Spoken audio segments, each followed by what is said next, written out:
آکادمی لیزان تقدیم می کند.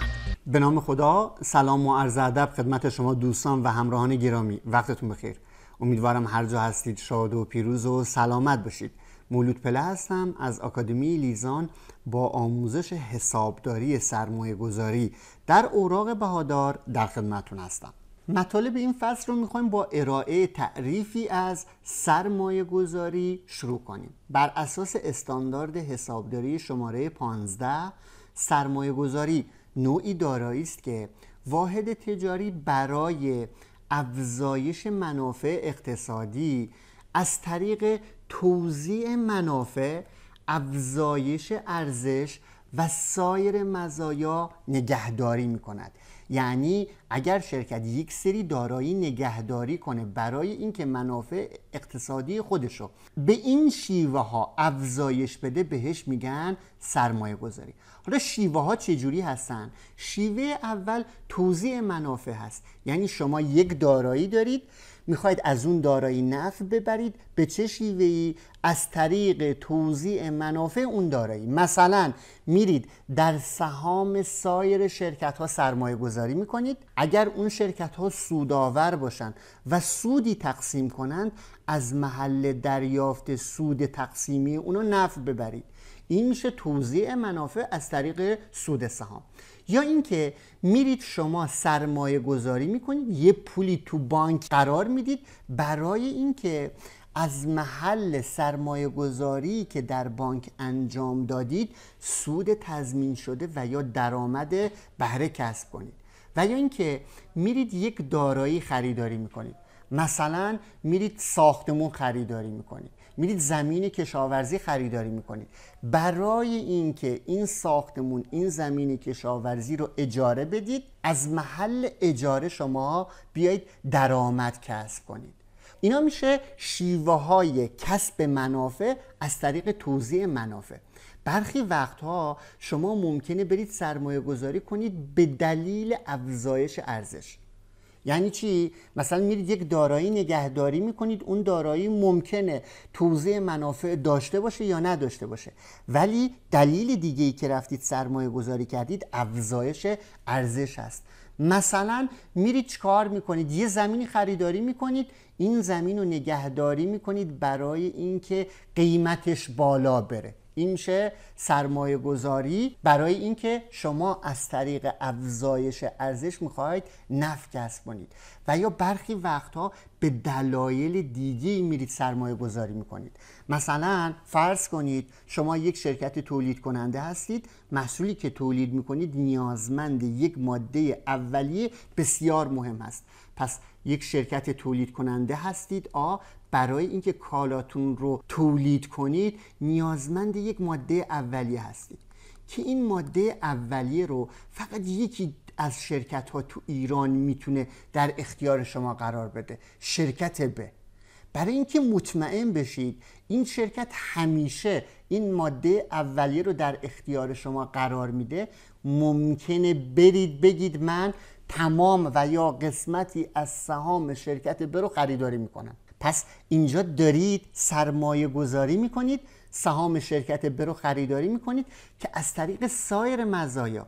این سایر مزایا مثلا چی هست؟ اینجا کنترل شرکت ب، شما بتونید یک نفع اقتصادی داشته باشید، این ماده اولیه همیشه در اختیار شما قرار بگیره برای اینکه بتونید محصول اصلیتون رو تولید کنید.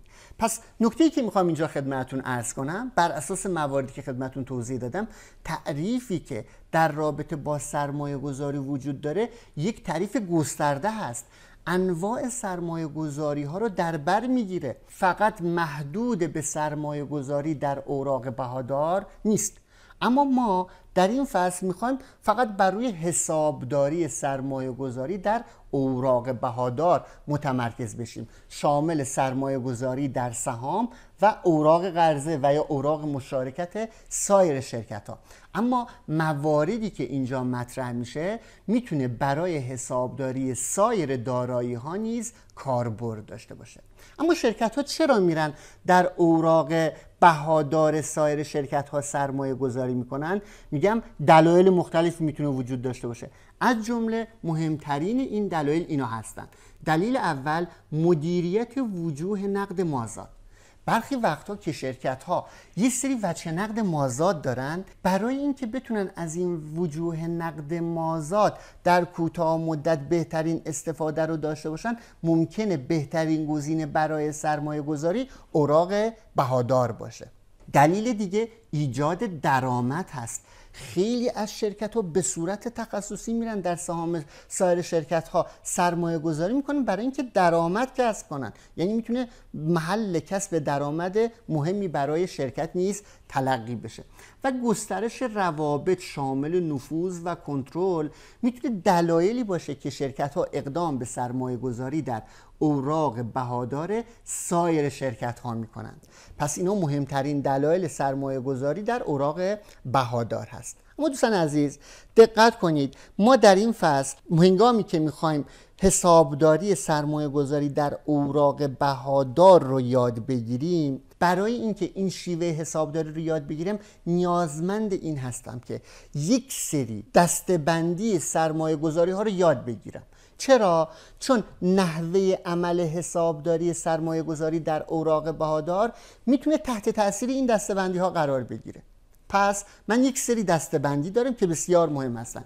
یکی از دسته‌بندی هایی که انجام میدم این هست که من میبایست بیام سرمایه گذاری رو بتونم به دو دسته بلند مدت و کوتاه مدت تقسیم کنم. کدوم یک از سرمایه گذاری من بلند مدته، کدومشون کوتاه مدت. و دسته‌بندی دیگه‌ای که خیلی مهمه برای حسابداری سرمایه گذاری در اوراق بهادار این هست که آیا سرمایه گذاری من سریع المعامله در بازار تلقی میشه یا غیر سریع المعامله است یا سایر تلقی میشه. پس من این دو تا دسته‌بندی رو میبایست یاد بگیرم، بعداً بر اساس این دسته‌بندی ها نحوه حسابداری متناسب با اون دسته‌بندی اوراق بهادار رو بیام انجام بدم. پس مورد اولی که میخوام توضیح بدم و میگم خیلی مهمه حتما یاد بگیرید این هست که سرمایه گذاری ها در یک دسته‌بندی کلی به دو دسته کوتاه مدت و بلند مدت تقسیم میشن. این دسته‌بندی از چه دیدگاهی انجام میشه؟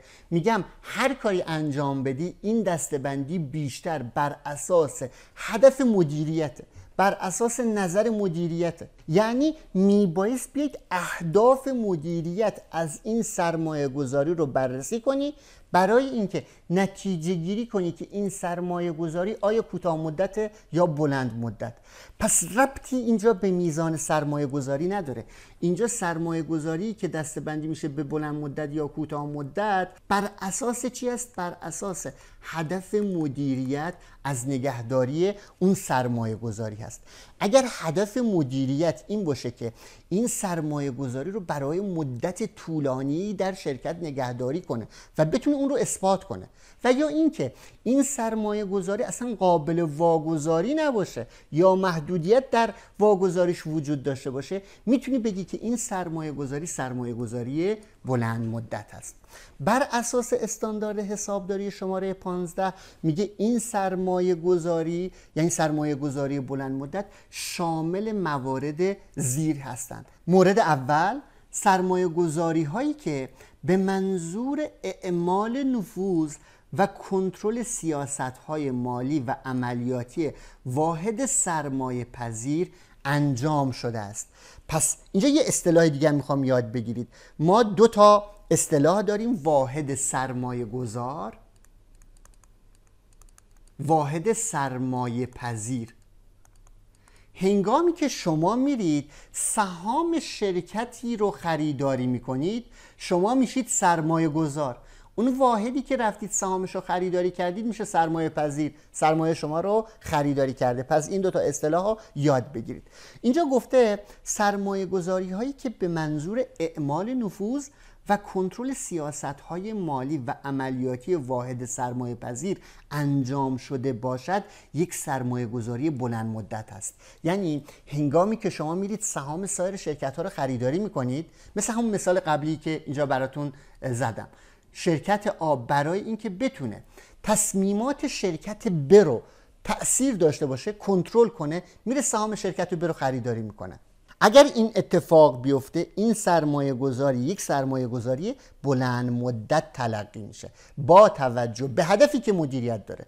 مدیریت رفته سهام یک شرکتی رو خریداری کرده برای اینکه روی سیاست‌های مالی اون شرکت و یا سیاست‌های عملیاتی اون شرکت اعمال نفوذ کنه و یا کنترل داشته باشه. سیاست مالی یعنی چی؟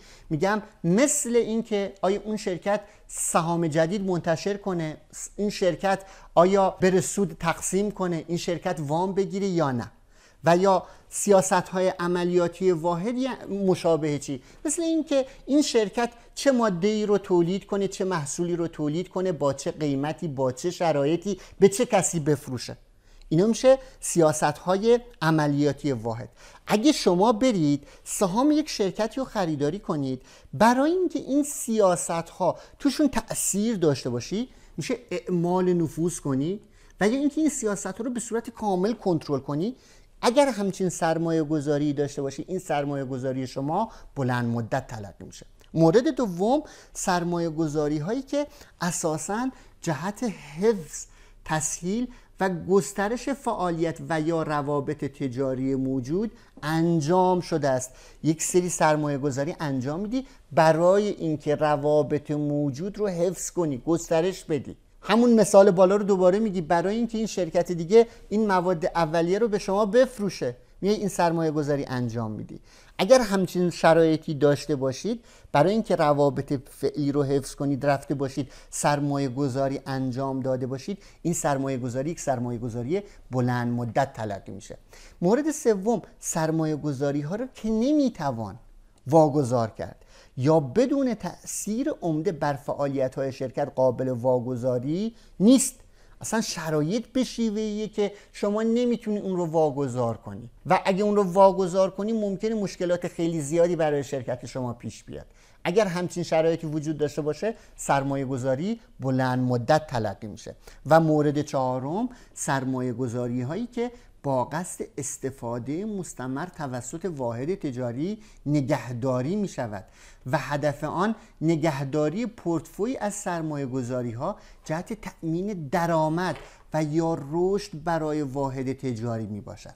اصلا شما میرید سهام یک سری شرکت ها رو خریداری میکنید که از محل فعالیت این شرکت ها شما درآمد کسب کنید. اگر هدف شما این باشه و بخواید این درآمد شما یک درآمد مستمر و پایدار باشه، اون موقع سرمایه گذاری شما بلند مدت تلقی میشه. اینجا یک نکته آورده شده که خیلی مهمه، یعنی میبایست در رابطه با این فکر کنید و این نکته رو به خاطر بسپارید.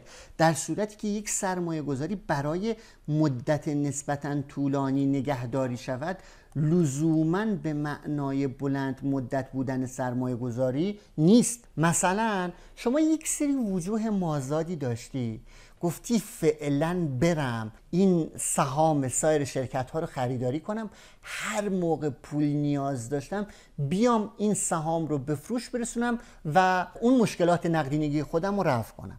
ببینید اینجا رفتید شما سهام خریداری کردی، هدفت اینجوری نبودی که در بلند مدت ازش استفاده کنی.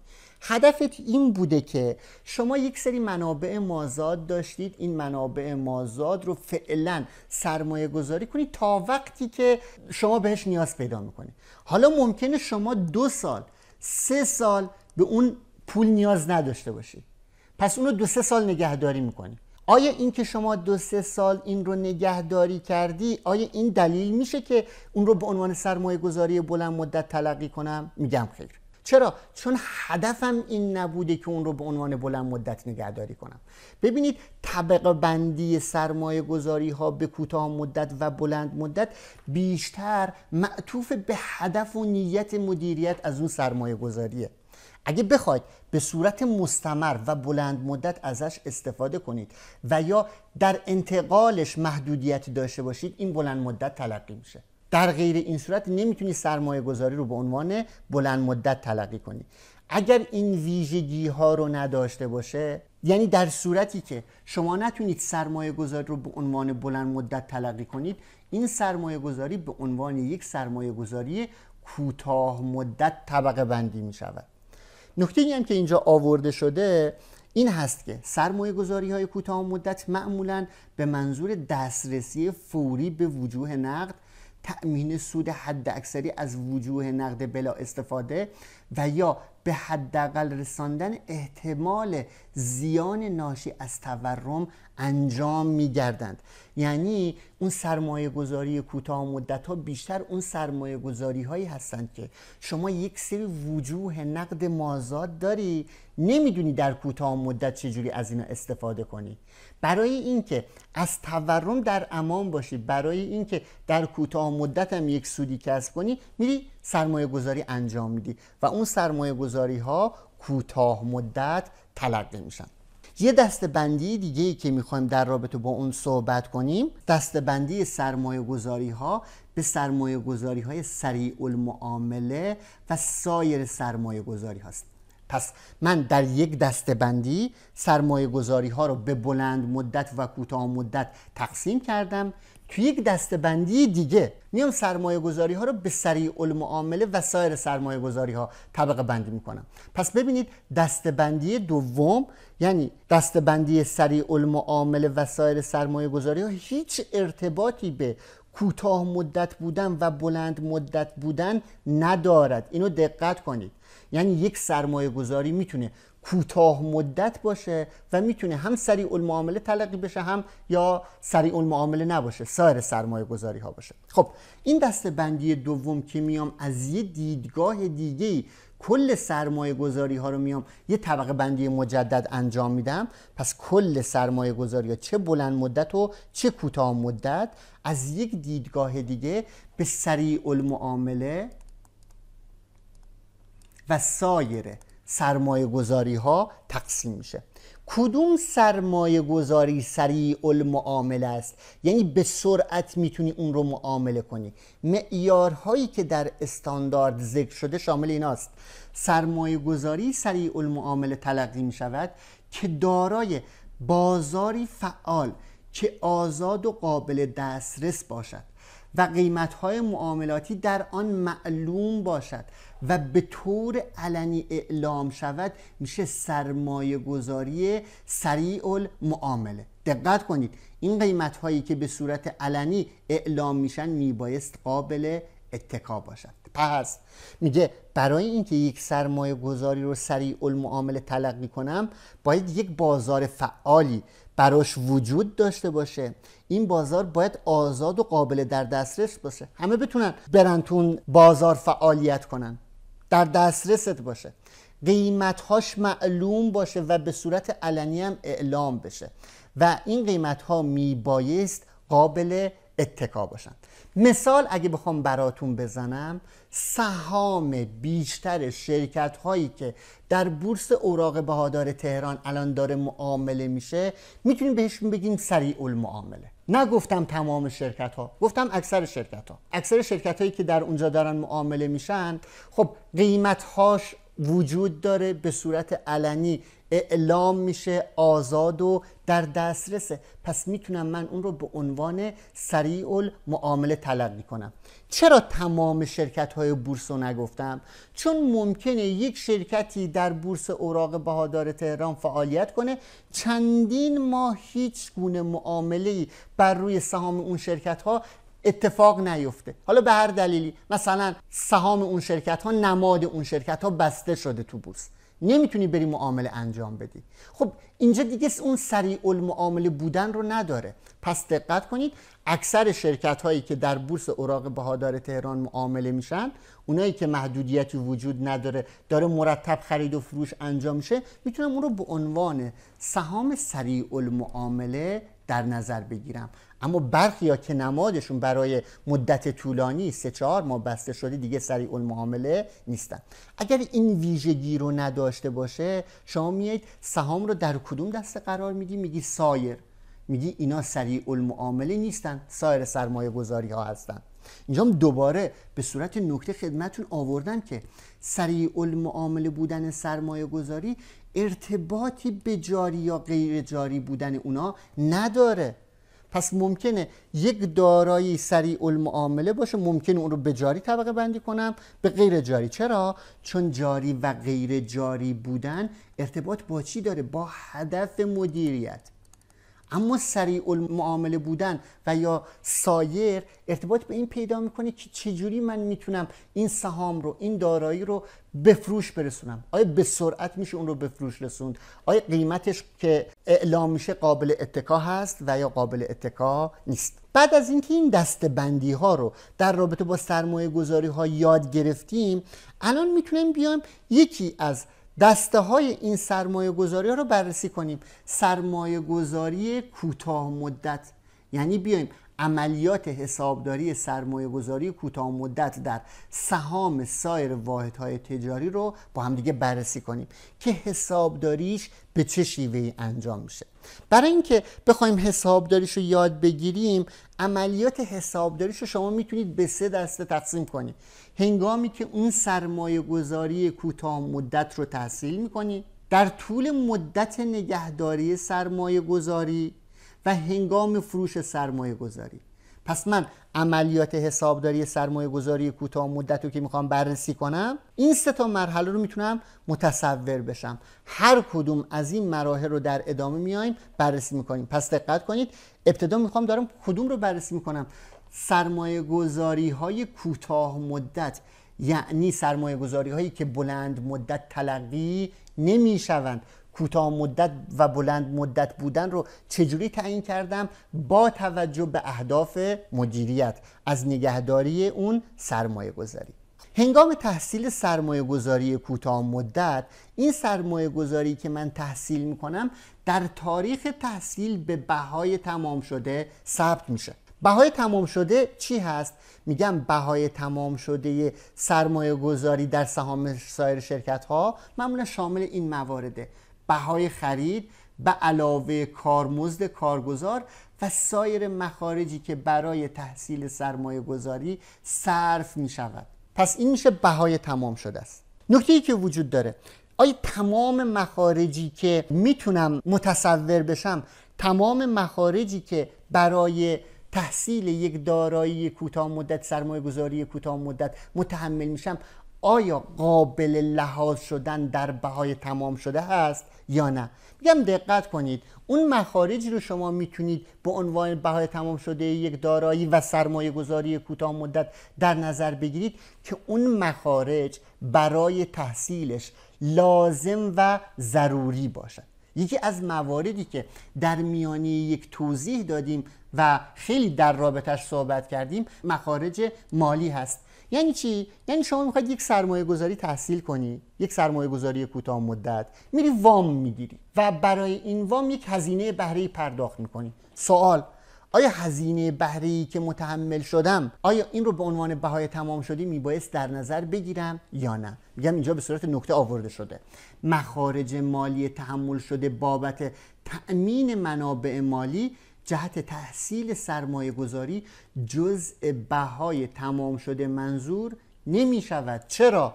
آیا این مخارج لازم و ضروریه؟ میگم دقت کنید، مخارج تأمین مالی برای اینکه قابل احتساب باشه در بهای تمام شده دارایی ها، تو میانه یک تو دارایی ثابت، تو موجودی کالا صحبت کردیم. گفتیم که میبایست اون دارایی یک سری شرایط داشته باشه که هزینه بهره رو بتونید به عنوان بهای تمام شده در نظر بگیرید. یکی از مهمترین شرط ها این بود که این فرایند تحصیل زمان بر باشه، این که دارایی برای استفاده مورد نظر قابل استفاده باشه، زمان بر باشه. اما دقت کنید، سرمایه گذاری که شما تحصیل میکنید برای استفاده مورد نظرتون مهیاست، پس زمان بر نیست. پس شما نمیتونید مخارج تأمین مالی رو به بهای تمام شده سرمایه گذاری در اوراق بهادار، در سهام، در اوراق مشارکت اضافه کنید. این نکته رو حتما مد نظر داشته باشید. خب اینجا یک مثال آوردیم، مثال رو با هم دیگه بررسی میکنیم. شرکت کیوان در تاریخ 1/3/1404 تعداد 2000 سهم 1000 ریالی شرکت البرز را از قرار هر سهم به مبلغ 5,000 ریال خریداری نمود و مجموعاً 200,000 ریال بابت کارمزد کارگزار پرداخت کرد. مطلوب است انجام ثبت حسابداری در تاریخ تحصیل سرمایه گذاری در شرکت کیوان، شرکت سرمایه گذار. من یک دارایی تحصیل کردم، 13404 در شرکت کیوان.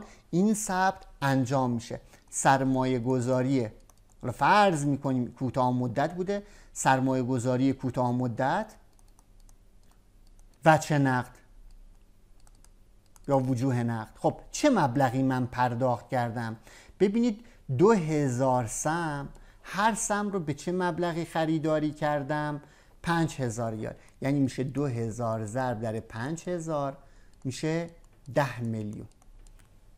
یه 200,000 هم پرداخت کردم، پس کل پولی که پرداخت کرده میشه 10 میلیون و 200,000. این هزینه کارمزدم جزء مخارج لازم و ضروری برای تحصیل داراییم هست، پس به بهای تمام شده اضافه میشه. اون رو حتما میبایست در نظر بگیرم. 10 میلیون و 200,000. پس ثبتی که انجام میدم به این شیوه است. بهای تمام شده شامل بهای تحصیل به اضافه هزینه کارمزد میشه.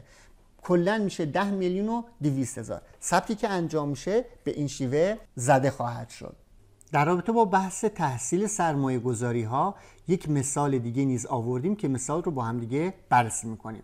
شرکت میلاد در تاریخ 11404 تعداد 10,000 سهم از سهام شرکت البرز را خریداری و در ازای آن 300,000 ریال وجه نقد و یک دستگاه ماشینالات واگذار نمود. تفاوتی که این مثال با مثال قبلی داره چی هست؟ این هست که تو تحصیل سرمایه گذاری هم پول داده، هم وجه نقد داده، هم یک ماشینالات در ازاش پرداخت کرده. یعنی تحصیل سرمایه گذاری به صورت نقدی و غیر نقدی بوده. این مثال رو برای این آوردیم، برای اینکه آموزش بدیم اگر تحصیل سرمایه گذاری به صورت غیر نقدی باشه میباید ثبت حسابداری رو به چه شیوهی انجام بدیم. سایر اطلاعاتی که به ما داده به این شیوه است: بهای تمام شده، استهلاک انباشته و ارزش منصفانه ماشینالات در تاریخ واگذاری به ترتیب 500,000 ریال، 200,000 ریال و 400,000 ریال بوده است. این سرمایه گذاری با هدف فروش در آینده نزدیک انجام شده. یعنی سرمایه گذاری ما سرمایه گذاری کوتاه مدت و یا جاری است و قصد نگهداری بلند مدت آن وجود ندارد. چرا از ما خواسته؟ انجام ثبت حسابداری در تاریخ تحصیل سرمایه گذاری در شرکت میلاد. گفته در تاریخ تحصیل یعنی 1/1 برای تحصیل 10,000 سهم از سهام شرکت البرز چه ثبتی انجام میدم؟ نکته‌ای که وجود داره، سرمایه گذاری که در شرکت البرز من انجام دادم سرمایه گذاری کوتاه مدتی و یا جاری است. پس من بدهکارم، دارایی که تحصیل کردم به این شیوه ثبت میشه: سرمایه گذاری کوتاه مدت و یا جاری. از هر دو تا عنوان میشه استفاده کرد.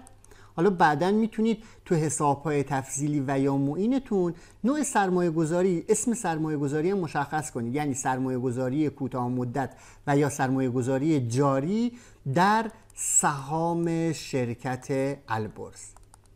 خب این دارایی که تحصیل کردید، این دارایی رو من میبایست به بهای تمام شده ثبت کنم. بهای تمام شده دارایی چی هست؟ میگم اون پول نقدی که واگذار کردم و ارزش منصفانه دارایی که واگذار کردم. پس دقت کنید، شما موقعی که یک دارایی رو تحصیل میکنید میاید به بهای تمام شده و یا بگم به ارزش منصفانه دارایی واگذار شده ثبت میشه. پس دقت کنید، ملاک ثبت شما هنگامی که یک دارایی غیر نقدی واگذار میکنید ارزش منصفانه اون است، نه بهای تمام شده. این مباحث رو به صورت کامل در درس حسابداری میانه یک و مبحث دارایی های ثابت به صورت کامل توضیح دادیم. پس اینجا فقط یادآوری کردم که ارزش منصفانه رو ملاک ثبت میبایست قرار بدیم. پس من یک دارایی خریداری کردم، یک 300,000 ریال وجه نقد پرداخت کردم و یک دارایی، یک ماشینالاتی واگذار کردم که ارزش منصفانش چقدر بوده؟ 400,000. پس بهای تمام شده این دارایی من چقدر هست؟ 700,000. ارزش منصفانه دارایی های واگذار شده ملاک ثبت قرار میگیره. پس سرمایه گذاری بدهکارش رو ثبت کردم 700,000. حالا میبایست بیام سایر حساب ها رو ثبت کنم. خب شما پول پرداخت کردید، پس وجوه نقد شما بستانکار میشه چقدر؟ 300,000. خب یه سری دارایی واگذار کردید. دوستان عزیز دقت کنید، دیگه شرکت شما این دستگاه ماشینالات رو نداره، پس من میبایست بیام اونا رو حذف کنم از دفاترم به اون مبلغی که در دفاتر من وجود داره. من میگم یک ماشینالاتی دارم که بدهکاره، الان واگذارش کردم، پس میام اون رو از دفاتر حذف میکنم و بستانکارش میکنم. میگم ماشینالات حذف میشه به بهای تمام شده اون مبلغی که در دفاترم وجود داره. استهلاک انباشته اون دارایی رو نیز میبایست حذف کنم، استهلاک انباشته ماشینالات اونم حذف میشه. چقدر استهلاک انباشته ماشینالات اینجا؟ چون به ترتیب گفته میشه 200,000. خب پس اونم حذف کردم. یه مابعد تفاوتی وجود داره. اون مابعد تفاوت چی هست؟ سود و یا زیان ناشی از واگذاری اون داراییمه. ببینم آیا سود کردم یا زیان. الان بدهکار من 900,000 هست، بستانکار من 800,000. پس مشخص برای اینکه این ثبت تراز بشه میبایست بنویسم سود و یا درآمد ناشی از واگذاری ماشینالات.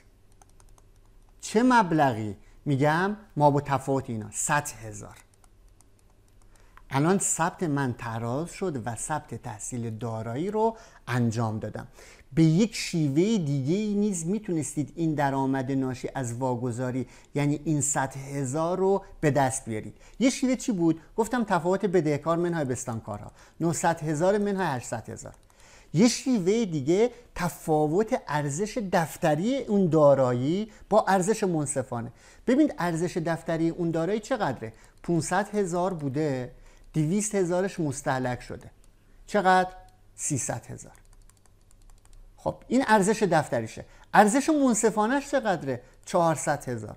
تفاوت این دوتا باز میشه این سود و یا زیان ناشی از واگذاری داراییمون. پس ثبتی که انجام میدیم به این شیوه خواهد بود. بحث بعدی که میخوایم در رابطه‌اش صحبت کنیم این هست که در طول مدت نگهداری سرمایه گذاری کوتاه مدت میبایست چه ثبت‌هایی انجام بشه. ما در اسلایدهای قبلی اومدیم در رابطه با سرمایه گذاری کوتاه مدت گفتیم که تحصیلش به چه شیوهی ثبت میشه. الان در این قسمت میخوایم بگیم که در طول مدت نگهداری سرمایه گذاری کوتاه مدت نیاز هست که من چه ثبت‌هایی رو انجام بدم. دقت کنید دوستان عزیز، عملیات حسابداری نگهداری سرمایه گذاری کوتاه مدت رو میتونیم به دو رویداد زیر دسته‌بندی کنیم. یکی شناسایی و دریافت سود سهام هست، یعنی این که من اگر در طول مدت نگهداری سرمایه گذاری کوتاه مدت من درآمدی کسب کردم، من پولی گرفتم از اون شرکت، سود سهامی اعلام شد، چه ثبتی انجام بدم. و مورد دوم این هست که در طول مدت نگهداری سرمایه گذاری کوتاه مدت در پایان هر سال این سرمایه گذاری های کوتاه مدت به چه مبلغی ارزیابی بشه، به چه مبلغی در صورت وضعیت مالی گزارش بشه. یعنی بعد از پایان هر سال موقعی که میام در قسمت جاری صورت وضعیت مالی میخوام سرمایه گذاری کوتاه مدتم رو، سرمایه گذاری جاریم رو میخوام منعکس کنم، به چه مبلغی بیام اون رو منعکس کنم. در ادامه این دوتا مورد رو با همدیگه بررسی میکنیم. پس مورد اولی که با هم دیگه بررسی میکنیم شناسایی و دریافت سود سهام هست. در رابطه با سود سهام میخوام توضیح بدم. سود سهام معرف آن بخش از منافع واحد سرمایه پذیر است که با تصویب مجمع عمومی بین صاحبان سهام توزیع می شود که متداول ترین آنها سود نقدی است و در تاریخ اعلام سود به عنوان درآمد واحد سرمایه گذار شناسایی می گردد. خب این داره چی میگه؟ میگه شما یک شرکت سرمایه گذار هستید، یه فردی هستید که رفتید سرمایه گذاری کردید، شرکت آ رفته تو سهام شرکت ب سرمایه گذاری کرده.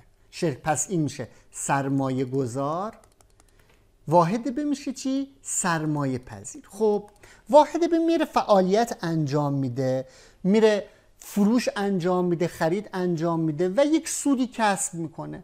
در پایان سال در مجمع عمومی صاحبان سهام شرکت ب فرض کنید تصویب میشه که مثلا 100 میلیون ریال به عنوان سود سهام بین صاحبان سهام تقسیم بشه. خب بحثی که وجود داره اینجا این هست که من شرکت آ یه تعداد از سهام شرکت ب رو دارم، الان که سود نقدی اومده تصویب شده، سود سهام تقسیم شده، یک مقداری از این 100 میلیون به کی داده میشه؟ به شرکت آ داده میشه. به این میگن سود سهام، به این میگن پولی که شرکت آ از محل سرمایه گذاریش دریافت کرده. بحثی که وجود داره این هست که من چجوری بیام این مورد رو ثبت کنم. برای ثبت سود سهامی که واحد سرمایه گذار از واحد سرمایه پذیر دریافت میکنه، شما میبایست 3 تا تاریخ رو در نظر داشته باشید. تو مسائل در رابطه با این 3 تا تاریخ مانور داده میشه. اولین تاریخی که ممکنه در برخی از مسائل وجود داشته باشه پیشنهاد سود توسط هیئت مدیره هست.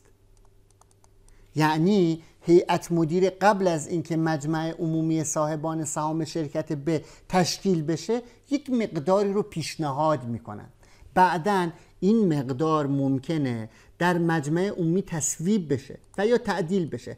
پس بعداً یک سود سهامی تصویب میشه، تصویب سود سهام توسط مجمع عمومی عادی صاحبان سهام. پس تاریخ بعدی تاریخ تصویب سود سهام توسط مجمع هست و تاریخ آخر تاریخ پرداخت سود سهام هست. بحثی که وجود داره، من به عنوان واحد سرمایه گذار شرکت آ کدوم یک از این تاریخ ها رو مبنای ثبت قرار میدم؟ میگم دقت کنید، مورد اول یعنی پیشنهاد سود سهام توسط هیئت مدیره هیچ گونه ثبت حسابداری ندارد. پس در این تاریخ من ثبت حسابداری انجام نمیدم. اما هنگامی که سود توسط مجمع عمومی تصویب میشه و بهش میگن تاریخ اعلام سود، یعنی همین تاریخ تصویب سود سهام توسط مجمع هست، میام این ثبت رو انجام میدم، میگم سود سهام دریافتنی درآمد سرمایه گذاری. خب پس در تاریخ تصویب و یا اعلام این ثبت انجام میشه. بعدن که پول رو دریافت کردم چه ثبتی انجام میدم؟ کی ثبت رو انجام میده؟ میگم واحد سرمایه گذار. واحد سرمایه گذار داره این ثبت رو انجام میده. واحد سرمایه گذار پول میگیره، پس وجوه نقدش بدهکار میشه موقعی که دریافت شد، موقعی که توسط واحد سرمایه پذیر پرداخت شد. این ثبت رو انجام میدم، واحد سرمایه گذار این ثبت رو انجام میده. وجوه نقد و سود سهام دریافتنی که قبلاً در تاریخ اعلام شناسایی کرده بودم به عنوان یک حساب دریافتنی، این رو میام چیکار میکنم؟ این رو میام اینجا بستانکارش میکنم، دریافتش میکنم. پس ثبت هایی که انجام میشه به این شیوه ثبت های ساده ای هستن. این تاریخ ها رو در نظر داشته باشید. تاریخ پیشنهاد سود توسط هیئت مدیره ثبت ندارد. تاریخ تصویب سود و یا اعلام سود که توسط مجمع انجام میشه، درآمد رو میایید شناسایی میکنید و بعداً هنگامی که اون پول پرداخت شد، اون سود سهام که ممکنه به صورت نقدی و یا غیر نقدی باشه پرداخت شد، میایید ثبت دریافتش رو انجام میدی. پس ثبت‌های حسابداری که وجود داره به این شیوه خواهد بود. خب این قسمت رو میخوام پاک کنم، برای همین تو ادامه میخوایم مثال رو حل کنیم. اینجا یک مثال آورده شده. مثال در رابطه با شرکت رنگین کمان هست. گفته شرکت رنگین کمان 5000 سهم شرکت فراز و 10,000 سهم شرکت باران را خریداری نموده است. پس واحد سرمایه گذار شرکت رنگین کمان است که من میخوام ثبت‌های حسابداری شرکت رنگین کمان رو انجام بدم. شرکت فراز که یکی از واحدهای سرمایه پذیر هست، در تاریخ 12/5/403 سود نقدی به ازای هر سهم 30 ریال اعلام و بلافاصله پرداخت می کند. خب این در رابطه با شرکت فراز. تو شرکت باران چه اتفاقی افتاده؟ گفته شرکت باران در تاریخ 20/7/403 سود نقدی هر سهم را 25 ریال اعلام و 3 ماه بعد آن را پرداخت می کند. پس اینم در رابطه با شرکت باران. چی رو از من خواسته؟ گفته انجام ثبت‌های حسابداری در دفتر روزنامه شرکت رنگین کمان در تاریخ‌های مذکور. اولین تاریخی که وجود داره تاریخ 12/5/403 هست که من اومدم، یعنی من شرکت رنگین کمان اومدم سود نقدی شرکت فراز رو شناسایی و دریافت میکنم. چرا؟ چون گفته هم اعلام شده هم بلافاصله اون رو پرداخت کرده. پس تو اون تاریخ چه اتفاقی افتاده؟ در تاریخ 12/5/1403 بابت شرکت فراز شرکت رنگین کمان یه سری پول گرفته، وجوه نقد. چقدر گرفته؟ میگم من در شرکت فراز 5000 سهم دارم. پس 5000 سهم بوده، به ازای هر سهم 30 ریال دریافت کردم. مجموعاً چقدر میشه؟ میشه 150,000. تو اون تاریخ این رو دریافت کردم. تو اون تاریخ هم چون همون تاریخ هم اعلام شده و هم پرداخت شده، تو همون تاریخ هم میام این رو به عنوان درآمد شناسایی میکنم. درآمد سود سهام یا درآمد سرمایه گذاری بگیم در شرکت درآمد سرمایه گذاری در شرکت فراز. چقدر؟ 150,000. خب این در رابطه با شرکت فراز. شرکت رنگین کمان این ثبت رو انجام میده. اما در رابطه با شرکت باران چه ثبتی انجام میده؟ ببینید در شرکت باران در تاریخ 27 میگه سود نقدی اعلام میشه. نگفتی پیشنهادا. اگه میگفت پیشنهاد ثبتی انجام نمیدادم. کی میتونه اون رو اعلام کنه؟ هنگامی که در مجمع عمومی عادی صاحبان سهام شرکت باران این تصویب میشه. تو اون تاریخ میبایست بیام ثبت بزنم. یعنی چه تاریخی؟ 20/7/403 ثبت انجام میدم. میگم میام درآمد شناسایی میکنم، درآمد سرمایه گذاری. حالا تو اینهاش میتونید شرکت ها رو هم در واقع بنویسید. درآمد سرمایه گذاری در سهام شرکت باران. تو حساب‌های کل لازم نیست که دیگه مثلا بگید شرکت باران، نمیدونم شرکت فراز، شرکت فلانی. ولی خب حالا اگه بخوایم کامل بنویسیم درآمد سرمایه گذاری تو معین‌ها و تفصیل‌ها در سهام شرکت باران چه مبلغی؟ میگم من 10,000 سهم داشتم مال شرکت باران، هر سهم 25 ریال قراره بهش بدن. میشه چقدر؟ 25 ضرب در 10,000 میشه چقدر؟ 250,000. این شده درآمدم. آیا پول رو دریافت کردم در تاریخ 27؟ میگم نه، گفتی 3 ماه بعد پرداخت میشه. پس اینجا میشه سود سهام دریافتنی 250,000. کی این رو دریافت کردم؟ 3 ماه بعد. 3 ماه بعد چه تاریخی میشه؟ میشه 20/10/403. اون موقع که پول رو گرفتم می نویسم وجوه نقد با فرض اینکه 3 ماه بعد پرداخت میشه 250,000. سود سهام دریافتنی 250,000. پس به این شیوه من ثبت ها رو انجام میدم. دقت کنید برای شرکت فراز چون اعلام سود و پرداخت توی تاریخ بوده اومدم این ثبت رو انجام دادم، یعنی دیگه از سود سهام دریافتنی استفاده نکردم. چرا؟ چون بلافاصله پول رو گرفتم. پس اینم در رابطه با ثبت ها. مثال دیگه در رابطه با سود سهام آورده شده. مثال رو با هم دیگه میخونیم و مثال رو براتون توضیح میدم. شرکت ارس مالک 10% سهام شرکت پگا است. پس ارس میشه سرمایه گذار، پگا میشه سرمایه پذیر. شرکت پگا در تاریخ 25/403 سود غیر نقدی سهام را تصویب میکند. پس گفتیم که متداول ترین سود نقدیه، ولی برخی وقتا سود غیر نقدی نیز داده میشه. سود غیر نقدی یعنی چی؟ یعنی واحد سرمایه پذیر به جای اینکه بیاد پول بده میاد دارایی غیر نقدی میده. حالا میتونه موجودی کالا باشه، حالا یا میتونه در واقع اوراق بهاداری باشه که اون شرکت داره. خب تو اینجا چه اتفاقی افتاده؟ گفته شرکت پگا در تاریخ 25/403 سود غیر نقدی سهام را تصویب می کند که از طریق توزیع سرمایه گذاری جاری شرکت در اوراق مشارکت وزارت جهاد کشاورزی پرداخت خواهد شد. این یعنی چی؟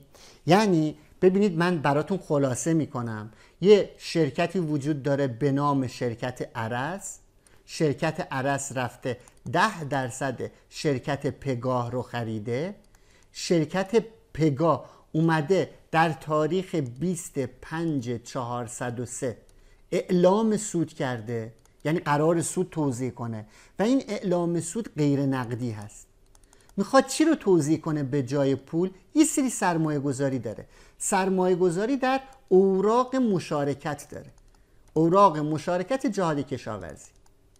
یعنی میگه به جای اینکه پول بهتون بدم من یک سری اوراق مشارکت دارم، یک سری اوراق بهادار دارم، این رو میاد بین صاحبان سهام تقسیم میکنه که یک قسمتیش به کی میرسه؟ به شرکت ارس میرسه.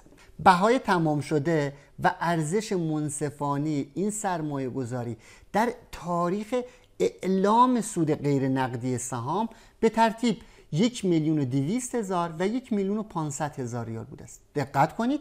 پس میگه این اوراق مشارکتی که دارم شرکت پگا بهای تمام شدهش 1,200 هست، ولی ارزش منصفانهش یعنی الان چقدر میارزه تو بازار؟ 1,500. سود غیر نقدی سهام در تاریخ 12/7/403 بین سهامداران توزیع شد. پس تو این تاریخ در تاریخ 25 تصویب میشه، بعداً هم در تاریخ 12/7 توزیع میشه. الان من میباید چه ثبتی انجام بدم؟ میگم دوستان عزیز کاری به این نداریم سود نقدی یا غیر نقدی. شما به عنوان واحد سرمایه گذار دارم ثبت های واحد سرمایه گذار رو انجام میدم. شرکت ارس در تاریخی که سود اعلام میشه میبایست بیاید درآمد سرمایه گذاری شناسایی کنید. پس اینجا می نویسم درآمد سرمایه گذاری در سهام شرکت پگا چقدر؟ میگم یه مقداری که بین صاحبان سهام توزیع میشه کلش چقدره. بحثی که اینجا وجود داره یه سری اوراق هست. اوراق بهای تمام شده شون 1,200، ارزش منصفانه شون 1,500. به نظرتون کدوم رو من مبنا قرار بدم؟ میگم تو اون تاریخ اون دارایی که قراره به دست من برسه ارزش منصفانش رو مبنا قرار میدم.